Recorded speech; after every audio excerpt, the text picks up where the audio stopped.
Segunda carta do apóstolo Pedro, capítulo 1, do versículo 1 ao 9, os versículos 1 ao 9.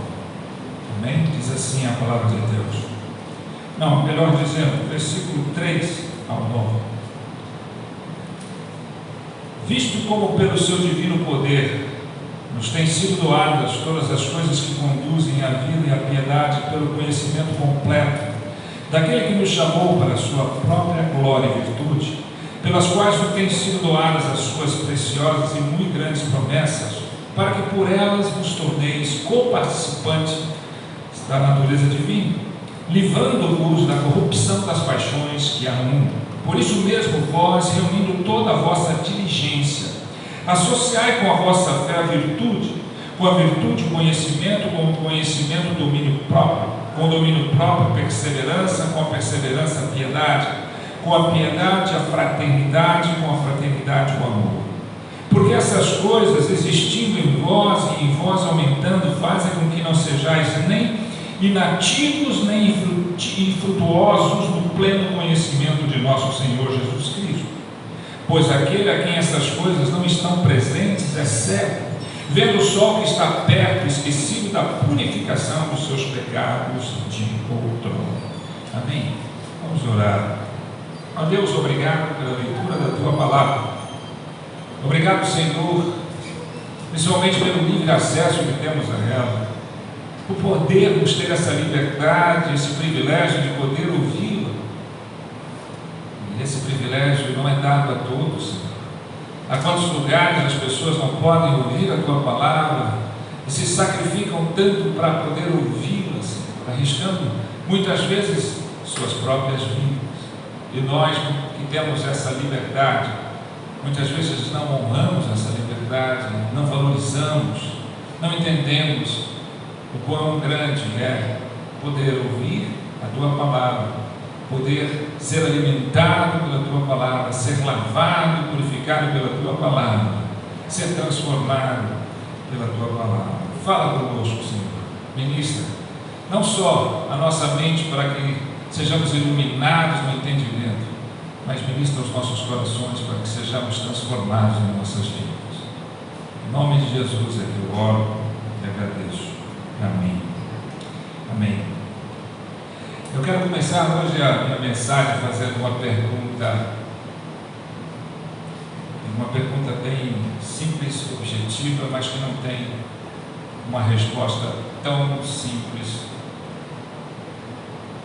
para aqueles que a ouvem. A pergunta que eu quero fazer é nada mais nada menos que essa: quem é você? Quem é você? É incrível, porque muitas vezes a gente pensa que é fácil definir quem somos.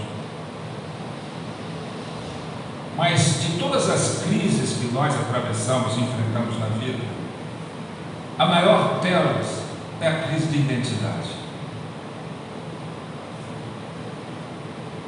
É a crise de identidade que muitas vezes nós nem a percebemos, mas vivemos constantemente. Ela tem desvirtuado as nossas vidas, obstruído a nossa capacidade de enxergar bem. Ela tem levado nosso coração, nossas mentes, nossas vontades para outras coisas. Ela tem nos afastado muitas vezes do propósito de Deus. Ela tem sido muitas vezes razão de muitas coisas não acontecerem nessas coisas como deveria. Então, não percebemos, mas vivemos essa crise, porque muitas vezes sofremos de uma amnésia de identidade, esquecemos quem nós somos, e outras vezes nós também substituímos a nossa verdadeira identidade. E eu quero começar falando ali no texto que fala, no versículo 8, que ele fala que na questão que nós somos inativos e infrutuosos. Essas duas palavras. Começa por aí. Até que ponto nós temos sido ativos no conhecimento que temos de Cristo, no conhecimento que temos da sua palavra, no conhecimento que temos do seu propósito, e até que ponto nós somos frutuosos, frutíferos nesse conhecimento. Jesus disse no Evangelho de João que nós devemos dar frutos e muitos frutos. E qual é o nível de frutificação que nós temos produzido em nossas vidas? Pelo conhecimento que temos de Deus, de Cristo e do seu Evangelho. Quanta atividade nós temos em razão desse conhecimento? Ou quanta inatividade? Porque se o medo é o adversário do amor, porque só o medo nos impede de amar, a inércia é adversário da fé.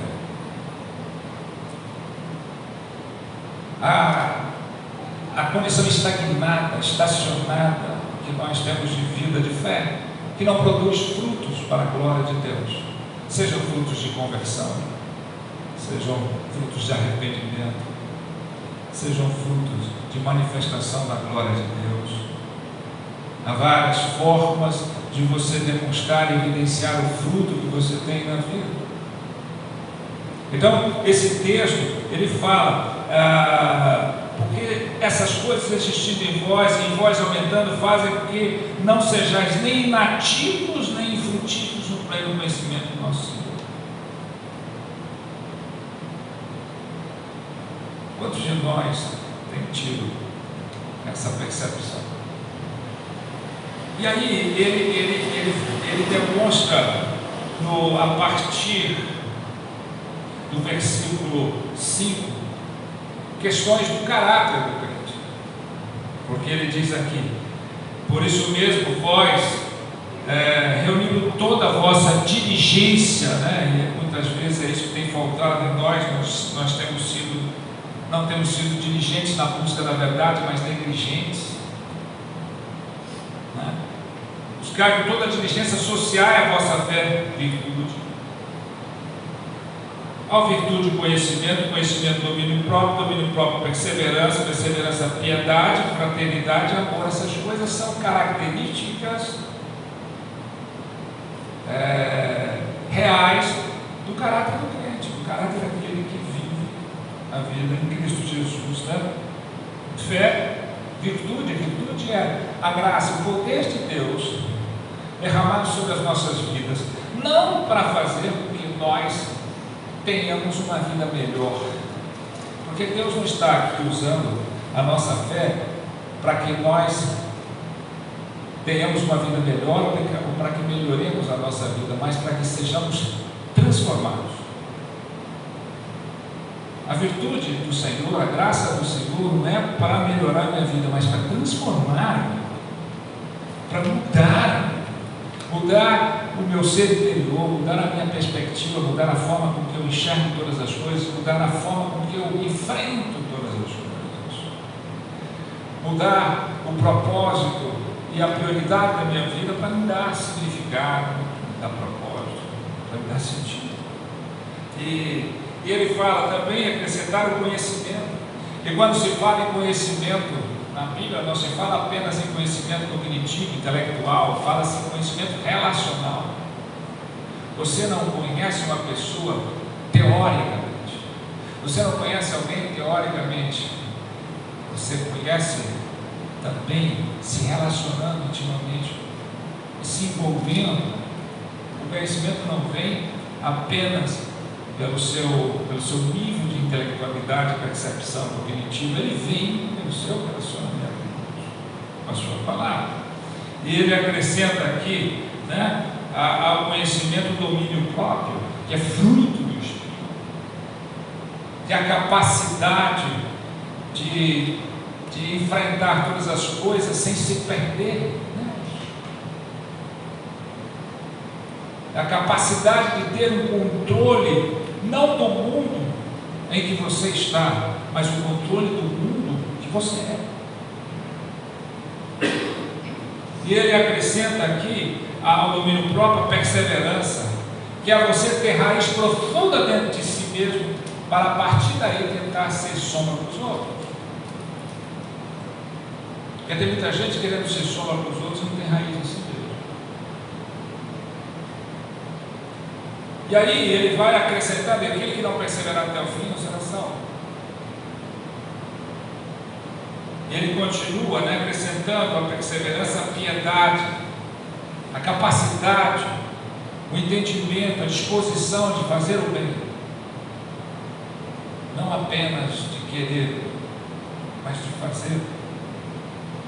Ele acrescenta aqui a fraternidade, que é esse entendimento do amor afetivo que você tem pela família que você passa a viver, que é a família de Deus, pelos irmãos em Cristo,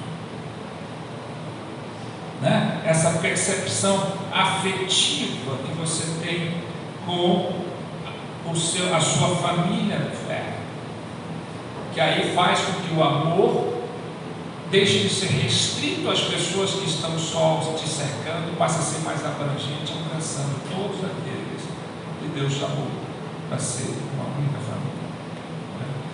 E aí ele acrescenta aí o amor, né? Que esse é o maior poder, o maior presente e a maior força que a gente tem, porque o amor é a única coisa que ninguém pode tirar de nós.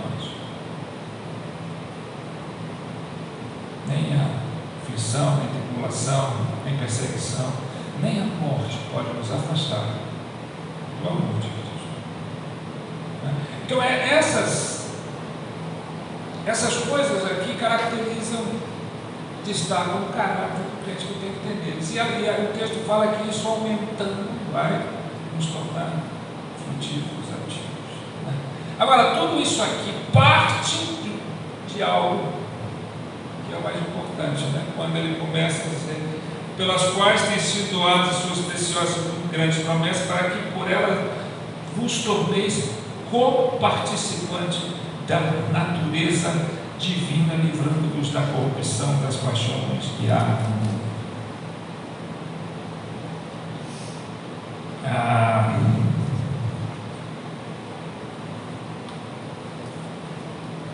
O alvo principal de Deus não é que eu experimente felicidade pessoal no presente. O alvo principal de Deus é nada mais nada menos que eu me torne participante da natureza divina.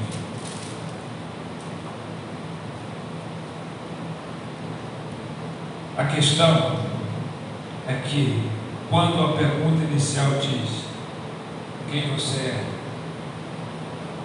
a identidade nossa é única e exclusivamente dizer: eu sou um filho de Deus.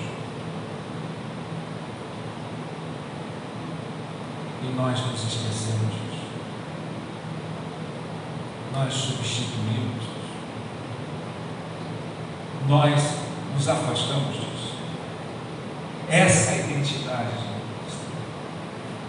Claro, fazendo uma interrogação aqui, nem todos são filhos de Deus.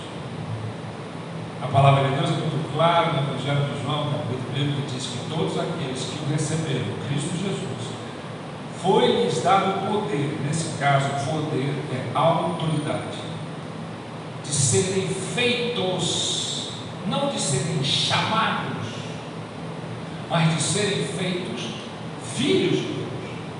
Então, não é todo mundo que pode chamar Deus de Pai. Não é todo mundo que tem a identidade de filho de Deus. Nem todo mundo pode ter. O problema da crise de identidade começa aí para aquele que crê, para aquele que tem Cristo. Ele começa se definindo como filho de Deus, como participante da natureza divina, onde o chamado de Deus é para que nos tornemos como Cristo é, entendendo que Cristo se tornou o que nós somos, de Deus para o homem, para que nós pudéssemos tornar o que Ele próprio é. E aí a gente começa a ser definido por outras coisas.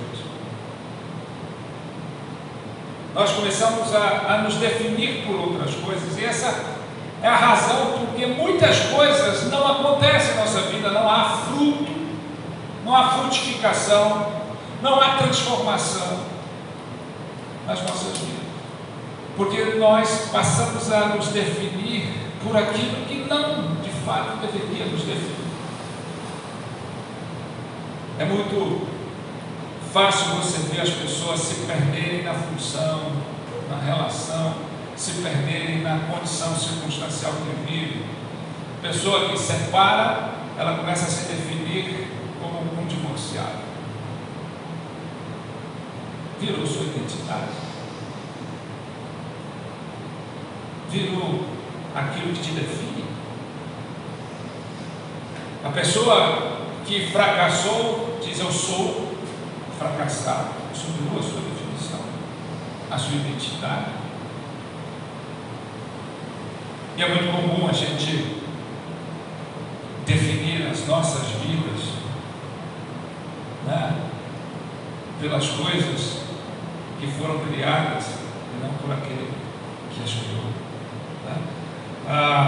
Os pecadores tendem a se afastar daquilo que os define com base na relação que tem com Deus, para se definir com base na relação que tem com a criação.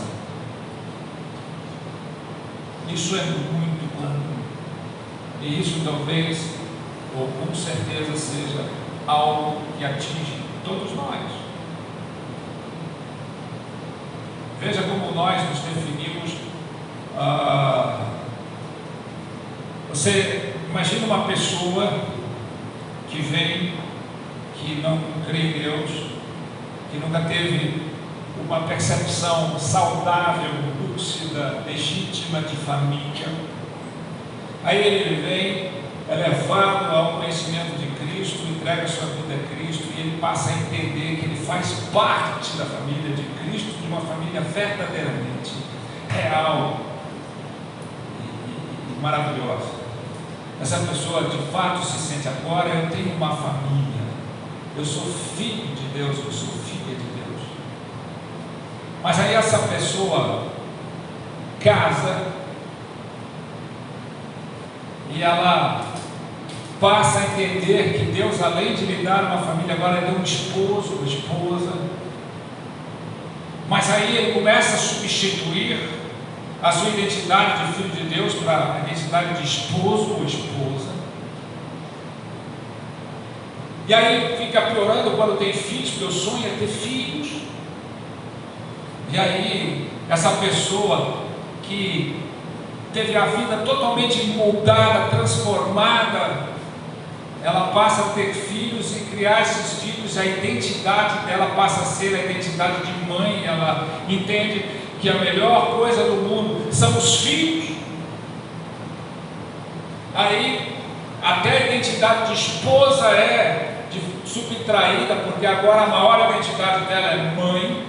E aí começam as crises, porque esses filhos talvez não correspondam ao sonho que ela teve com os seus filhos. Esses filhos crescem, eles podem dar trabalho, ser contraditórios, ou eles vão viver a vida deles. E quando sai, essa pessoa entra em crise, porque perdeu a sua identidade. Agora, como é que eu sou? Eu sou a mãe.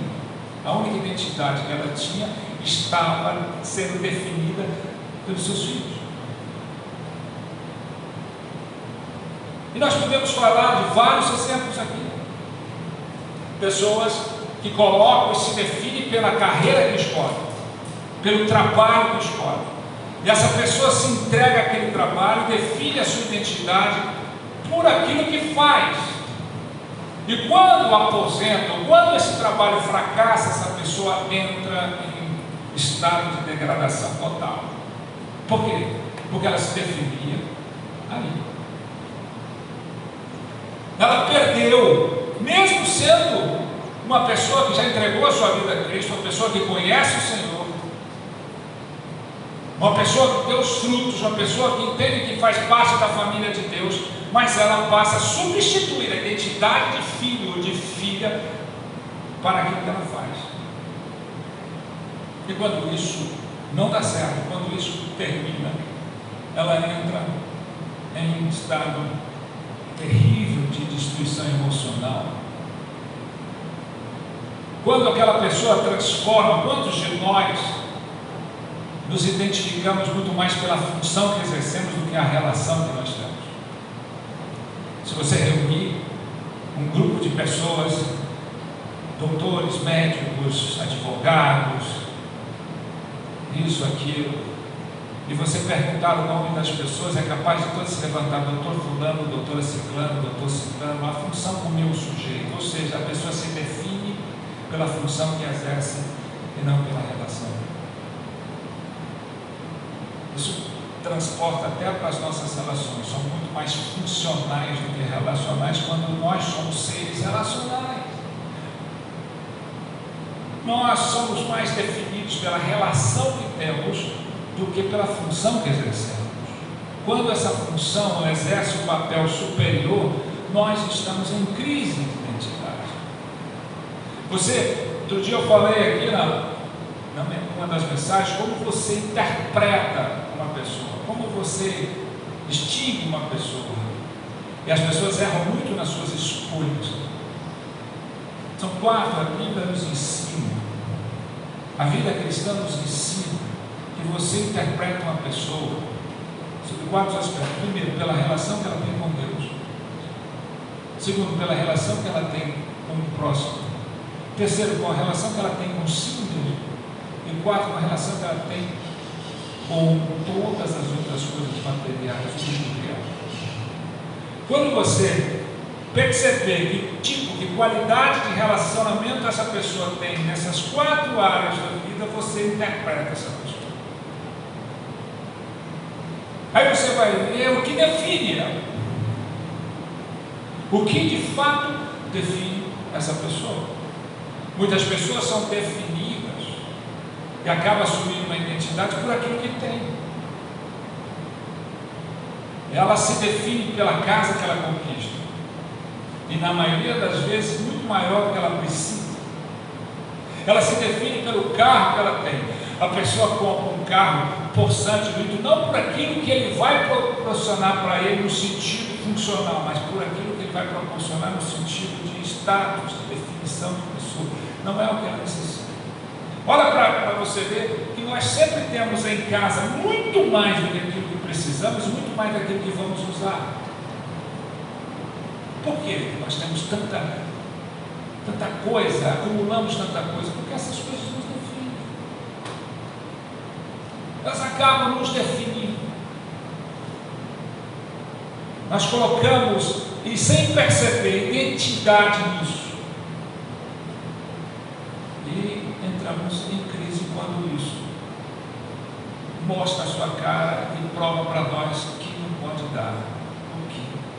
Somente a nossa verdadeira identidade pode nos dar.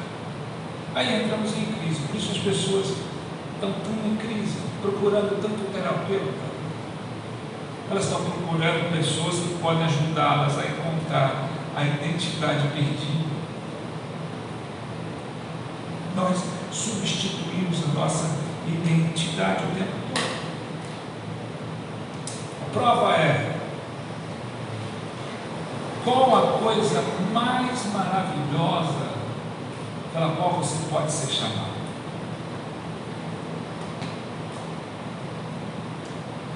Há pessoas que a coisa mais maravilhosa pelo qual ele gosta de ser chamado é de líder. Outros de chefe.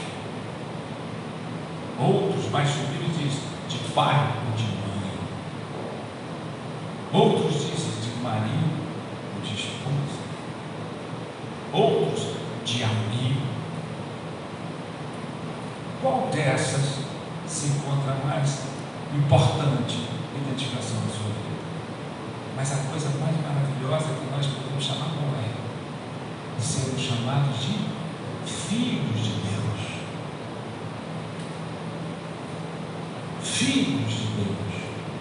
Porque Jesus veio e ofereceu o seu sacrifício vicário, o seu sacrifício na cruz do Calvário, para que de fato deixássemos de ser inimigos de Deus, para nos tornar filhos de Deus. De maneira geral, as pessoas chamam Deus de Pai. Ao Pai do céu, oram, rezam, fazem qualquer coisa. Mas a Bíblia é muito clara que você só pode ser considerado feito filho de Deus se você recebeu Jesus em sua vida. Se de fato você recebeu Ele no seu coração. Se de fato você se entregou a Ele. Se de fato Ele ocupou o centro da sua vida. Quando as pessoas que vêm aconselhar, eles vêm buscando ajuda e uma saída para a sua vida, para as suas aflições. A coisa mais importante para aconselhar as pessoas qual é? É dizer para aquelas pessoas que elas precisam de fato de Deus. A partir daí, Deus vai revelando as coisas que precisam ser ajustadas, que precisam ser mudadas. Mas o importante é saber, eu preciso de Deus. E é por aí que nós vemos, quando nós olhamos para a Bíblia, ela é um espelho que revela quem nós somos.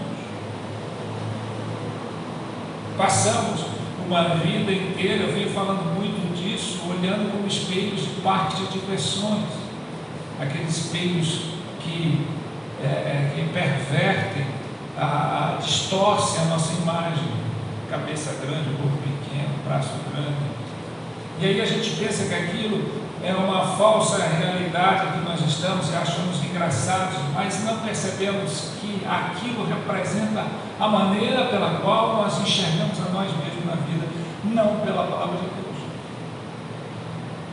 Por isso temos tanta dificuldade de entender quem nós somos, porque o espelho da nossa vida são nossas experiências e a vida de fora, e não a Bíblia. A palavra de Deus é um espelho que revela quem de fato nós somos. E nós precisamos olhar, nós precisamos entender isso. Nós somos co-participantes da natureza divina, ou seja, Deus nos chamou para ser igual a Cristo, nos tornar pequenos Cristos. Eu veio aqui e disse, imagina como nós podemos lidar com a vida e com as situações da vida se nós de fato entendemos que somos e a cada dia pertencemos mais e buscamos ser iguais a Cristo. Um dos livros mais vendidos cristãos, mais vendidos são Em Seus Passos que Faria Jesus há muitos anos. Livro muito bonito, eu tenho em casa, mas na verdade eu não quero aqui descaracterizar quem sou eu para descaracterizar uma obra dessa, mas na verdade, quando você diz em seus passos o que faria Jesus, você está fazendo a sua interpretação da ação de Cristo. Eu penso e entendo que de fato o título deveria ser em seus passos o que faria Jesus, em seus passos o que Jesus fez. Essa é uma certeza, basta você olhar para o espelho da Bíblia e você vai ver como Cristo reagiu e agiu em qualquer circunstância. Mas ele não fala disso ou daquilo. A Bíblia não é um dicionário ou um Google que você quer uma resposta, ou um ato e abre aqui, ela vai te dar ali a resposta, o significado. A Bíblia não é só uma linguagem literal, ela é uma linguagem romântica, poética, uma linguagem simbólica, uma linguagem de interpretação que abrange todas as questões da nossa vida. Porém, você tem que entender o que está inserido com isso.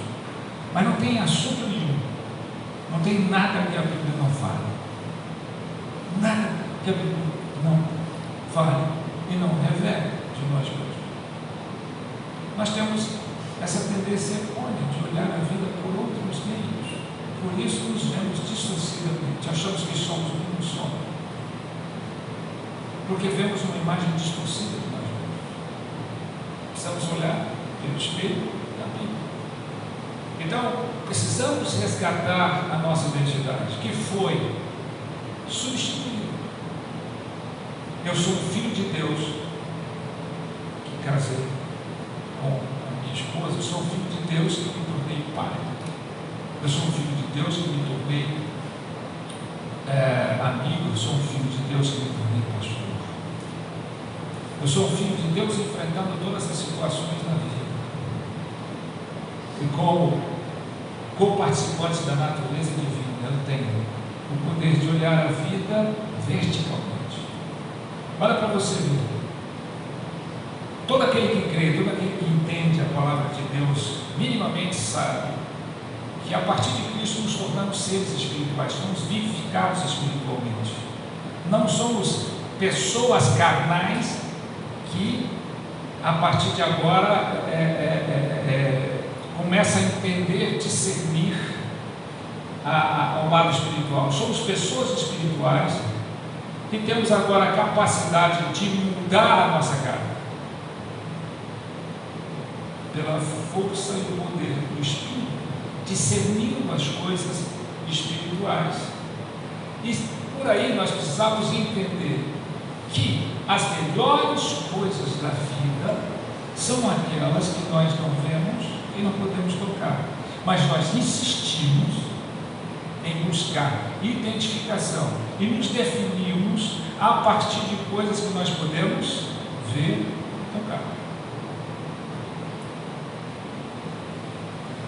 Se somos os justos que andam por fé, deveríamos entender que as coisas mais importantes, mais consagradas, as coisas mais maravilhosas da vida são aquelas que nós não podemos ver e tocar. Viver uma vida verticalizada, mas nós insistimos em nos identificarmos por aquilo que nós podemos ver e tocar. E isso tem sido um problema nosso.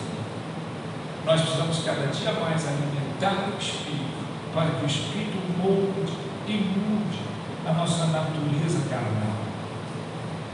Mas nós muitas vezes alimentamos a nossa carne e achamos que o Espírito vai fazer eu progredir na minha natureza carnal.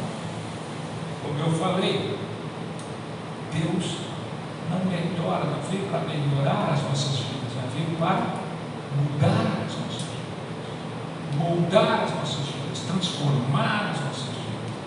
Ele não veio para consertar as nossas vidas, como um mecânico de uma oficina conserta um carro estragado, consertar com S.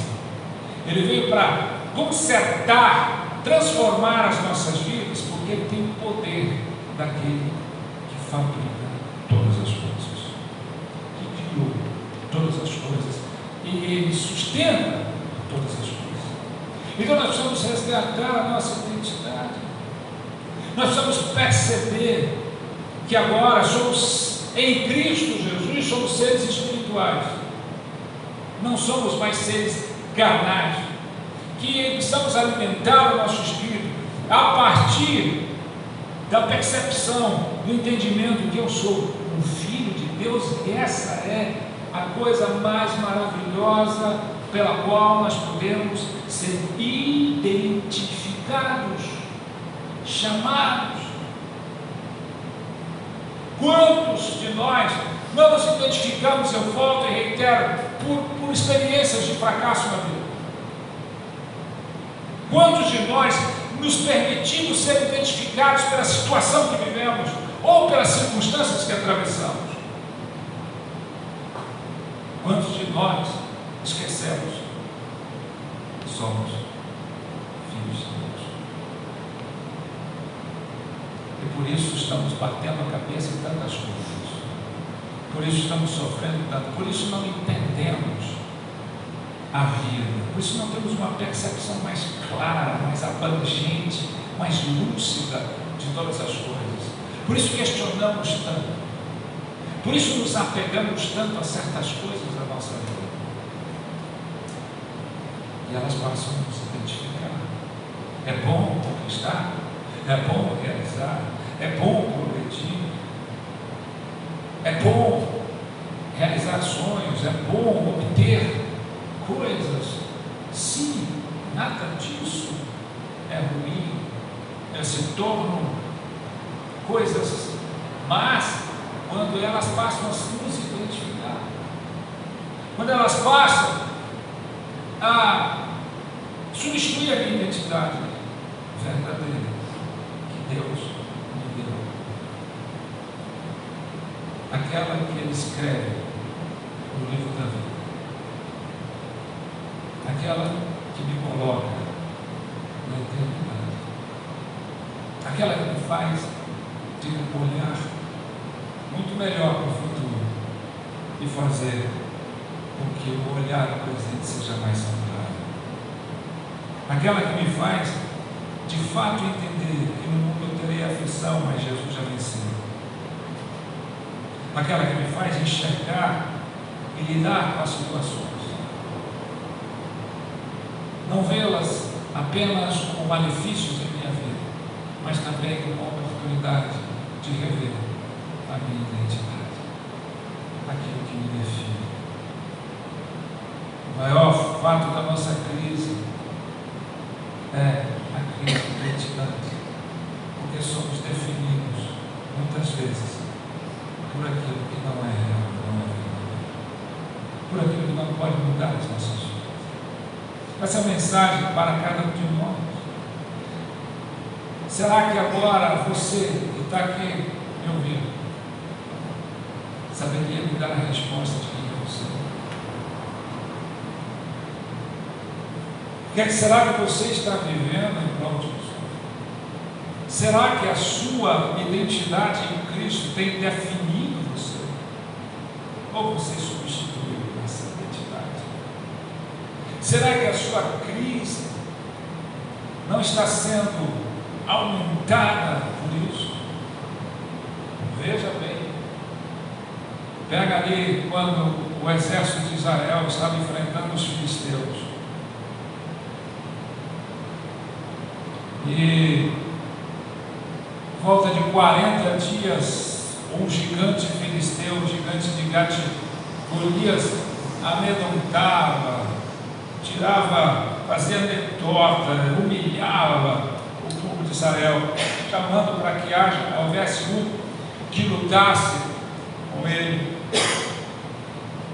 Enquanto ele ia, parece que quando um opressor vai te oprimindo e você perdeu sua identidade, parece que o gigante ficava maior e maior e maior, o burburinho já não era que ele tinha 3 metros, ia ser que ele tinha 10, 20 metros de altura, mais 10 de largura.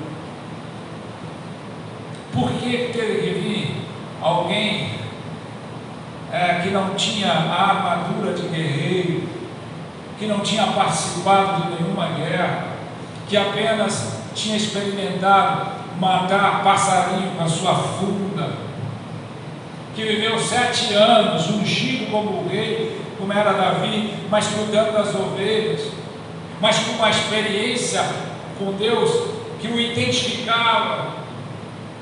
Por que ele chegou e se apresentou? Eu vou lutar. Por que diante do Golias ele não diz: eu sou um guerreiro de Deus, e Deus me preparou e eu vou te vencer? Não, ele disse: eu vou contra você em nome do Senhor dos Exércitos. A identidade dele era a identidade de quê? De filho de Deus. Era Deus que ia destruir o Golias. A identidade dos outros era de guerreiro. Eles substituíram a identidade de povo de Deus para ser exército, para ser guerreiro, para ser o forte, para usar uma armadura. Quando quiseram colocar, Saul quis colocar a armadura em Davi, ele disse: eu não dou conta nem de andar com isso, eu não tenho cuidado disso, eu não preciso da identificação de guerreiro. E é engraçado isso, porque quando eu fico imaginando a cena, quando ele vai de frente para o Golias armado como guerreiro até os dentes, aquele escudão, aquela espada gigantesca para um gigante, e ele olha aquela tripinha de gente, aquele palitinho de fósforo perto dele, sem armadura nenhuma, apenas com uma funda e 5 pedrinhas lisas. Ele disse que ele se desarmou. Por quê? O que é isso? Ele só ia identificar o guerreiro, alguém armado, alguém munido de uma armadura de guerreiro. Ele não ia identificar que ali estava o Filho de Deus.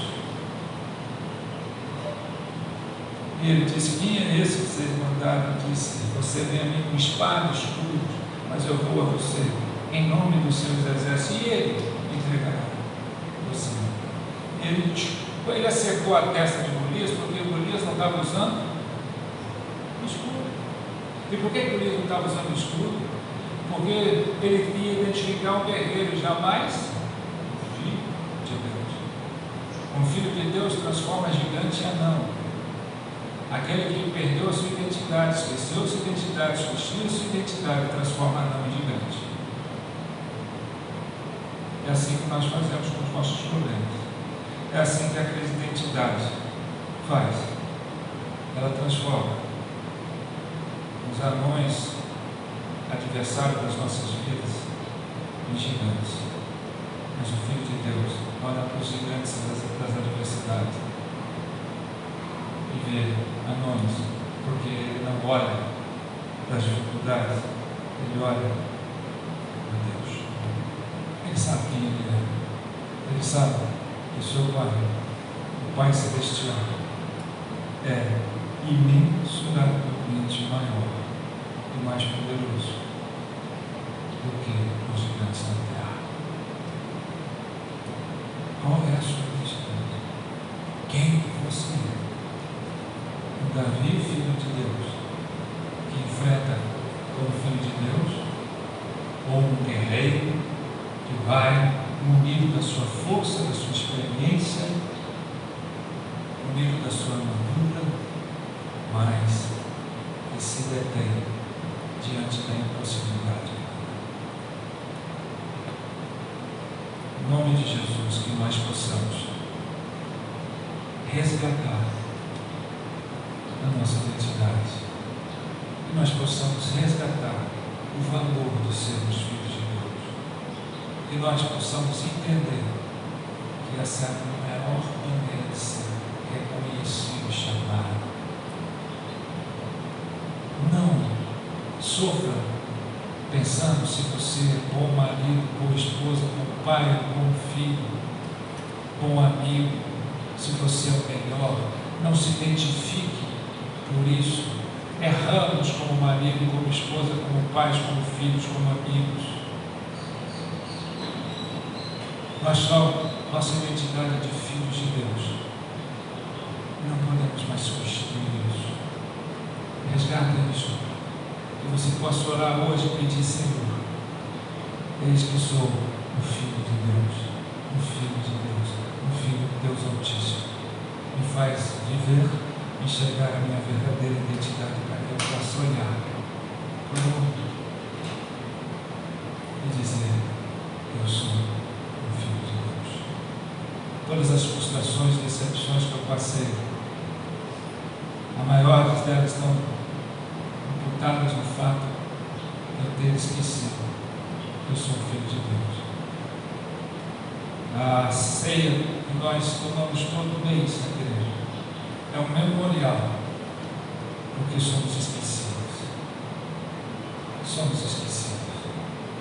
Esquecemos que o que Jesus fez na cruz foi para nos resgatar e nos tornar